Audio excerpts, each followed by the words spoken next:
What's up? Today I'm going to teach you a trick that was highly requested, and by probably the same person, commented a couple times on how to do this, is a hop to manual. I've done a manual tutorial, never done like a hop to manual, so this is going to be like on a ledge. I'll give you tips for just doing it on a curb, and then also for doing it on something bigger if you need to hop high and then land in a manual.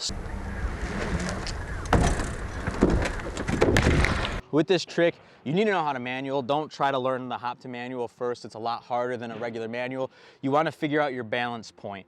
So for something like this, if you're going to hop on something short, you want to kind of compensate for the impact. So if you're going to land on top of the ledge from like this high up, say your hop's this high, if you land, the impact is going to lower your front end. And if your balance point's here, and you land in the balance point, it's gonna lower your front end out of your balance point, and it's gonna be hard to keep it up. So what you do is you compensate for that by leaning back a little bit. That way when you hop onto the ledge, you land here, and then you slightly fall down into your balance point. You wanna figure out your balance point first, have it good. You wanna have manuals good before you try the hop manual. This is if you're gonna do it on something small. If you're gonna do it on something a little bit bigger, or something that you're just not able to hop higher than, like a curb, your hop's probably gonna be higher than the curb. But most times when you're doing a manual, you're gonna wanna try to hop the height of the curb. It makes it a lot easier. What I typically do is hop up and then kind of lock myself in my balance point, and then from there I correct it. But it's easy if you're gonna hop the same height as the ledge to land, and as you land, extend your legs, pull your arms in just a little bit, and what that's gonna do is it's gonna lift the front end and give you room to play with your balance point until you kind of get locked in. So you hop up, land a little low, and as you're landing, you're gonna extend your legs a little bit, pull back on your arms, and that's gonna lift the front end, and then that gives you time to play around with your balance point on top of the ledge.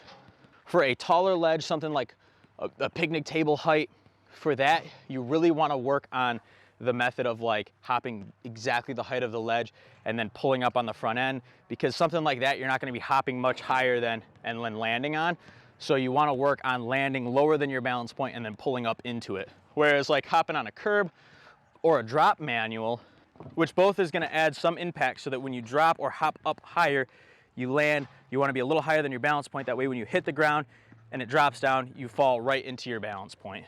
Just practice this on a curb a lot. Practice just hopping high enough to get on the curb, but then also practice hopping really high and landing in it, and see which one feels more comfortable. It's easier to just hop on, kind of lock into your balance point. If you're really good at manuals, you know where that balance point is, and then you can just lock it in. And then once you realize that you're on the ledge, you're in your balance point, then you can correct it from there. I think those are the biggest tips for something like this. As long as you know how to manual, you can do this. You had to just work on compensating for the impact or for the height of the ledge. Or whatever you're hopping on. So yeah, that's my trick tips on how to do a hop to manual. Sorry that I took so long to get this one. I actually filmed it a week ago, but was not satisfied with it. It was on like a curb, and I just figured I'd redo it. So anyways, if you like this video, click the thumbs up if this helped out at all. Comment any other trick tips you want me to do, or any videos you want us to make in general, and subscribe so you don't miss out on future content. Thank you for watching. We will see you next time. Goodbye.